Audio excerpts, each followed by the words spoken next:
You know, people have a lot of things to say, but I really believe that one of the worst things that we can do, especially in medicine, one of the worst things you can do in medicine, is to not take someone seriously. Now, many of the people who have uttered that they have had their lives disturbed because they lived in too much proximity to wind turbines, they should be countenanced. They should be having the people who put wind turbines asking them what happened. They should be having their stories collated.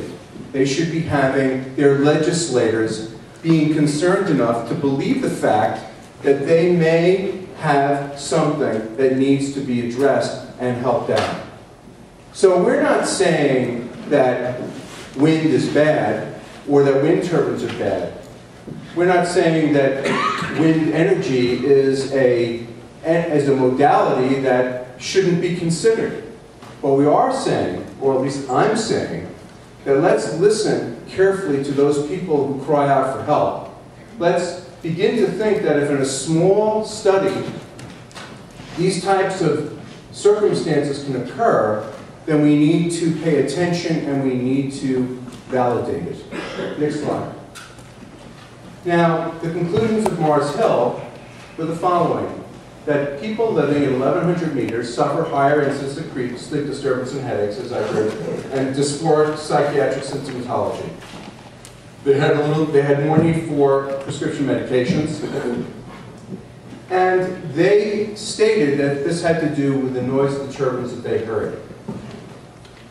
Investigation should take place. The Maine Medical Society has called for more studies.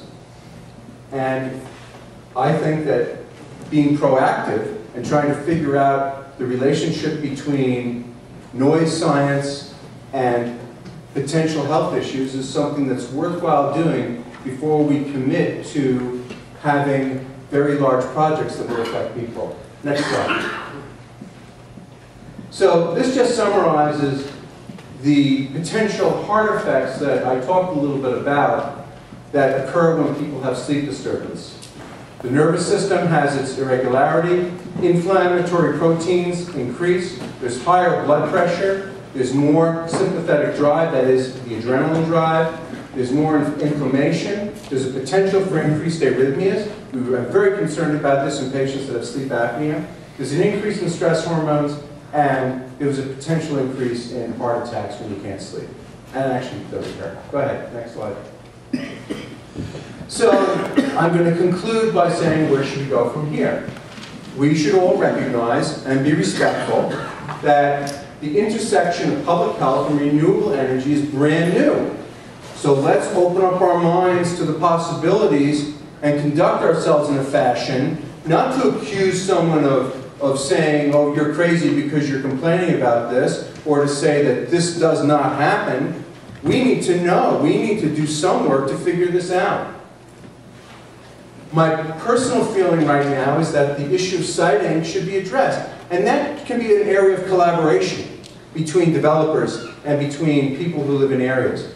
Justin spoke into issues of compensation before. That may be one of the answers if it turns out that siting of a wind turbine would cause potential psychological or sleep disturbance.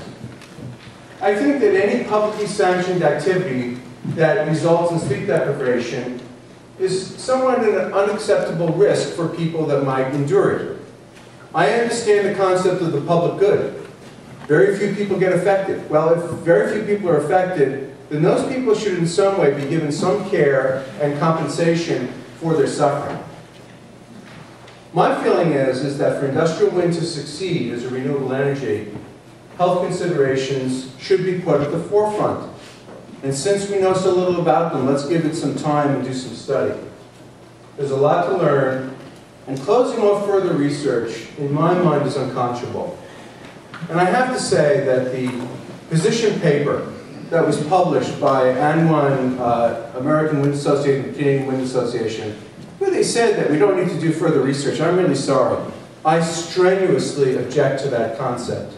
And I would hope that we will all care enough about the people that are affected and care enough about our communities that when we do these projects, which will perhaps have great benefit in the long run, that we do it in a way where we all work together and that we do it so that people don't get hurt.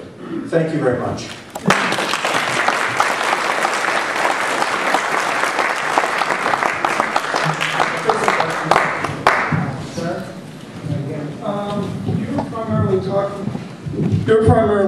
talking about the sound from windmills or turbines, or what about aesthetics?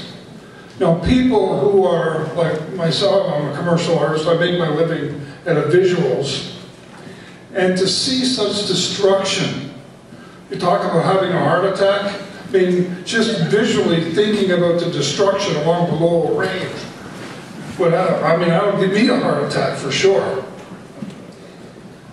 I can empathize. We live on a farm that is bracketed by 2 mountain ranges, and there were plans for some 2,400-foot wind turbines to go on either side of where we live. Now, that's not happening at this point, but I can assure you that for my wife and for this was a period of significant distress. And actually, one of the things I worried about the most was not even so much, we humans could figure it out, but the animals that we had, it worried me that they might have effects that have not been previously understood. I mean, I think there's a lot of issues that need to be studied to a degree before we go ahead and leap into things. Now, I don't know, the project up here I know nothing about in terms of what's being planned. I don't know the proximity of the turbines to people. I don't know anything about the layout. So I can't comment on that, and I don't think that it would be fair to me to do so. Regarding the aesthetics, you know, you'll have people that say, I think they're beautiful. And then we have people that don't think that they're so beautiful. And unfortunately, you can argue till you're blue in the face about there's no right or wrong there. But I do empathize and sympathize with your feelings. Yes? When did the doctor do the study? Dr. Nissenbaum has conducted the study over the past year. So this is a recent study? Yeah, as a matter of fact, he's going to be publishing it. He's in the process of getting it peer-reviewed at this point. It's a very small study. How many people? This is the second study? I think it involves just about 40 people. I told you small numbers. This is the second study? No, this is the first one he did was only based on 13 people. This study that he's done was, he did the initial study, and the second study he did was to get a control group. First of all, it's not a study, it's just a collection of anecdotal evidence that he collected from these people. I beg to differ. I saw no statistical evidence. I'm sorry, those of you who don't know me, my name's Dave Robitel. I live here in town, right on the corner. I'm the guy with the crazy white dog that everybody was afraid of. You don't have to worry, he's dead now. Before I came to Lowell, I was a registered nurse for 30 years, an ICU nurse, trauma nurse. I worked on lots of studies for the University of Vermont, for the University of Texas, and I just happened to have lived up near Mars Hill for a long time. So when I read this guy's study on the internet, I called a few friends. And the study that's on the internet is not a study. It's just a collection of complaints from the 13 people who just happen to have wanted to sell their houses and get the hell out of Mars Hill. So if he's done a second one and it had no statistical baseline, there was no control group to compare it against. And so to call it a study is just really bogus. And that's the problem I'm having with a lot of this, is that nobody has said it here, but the implication is made that these windmills are going to cause all of these physical problems. Every one of those physical problems can be explained by depression. Every one.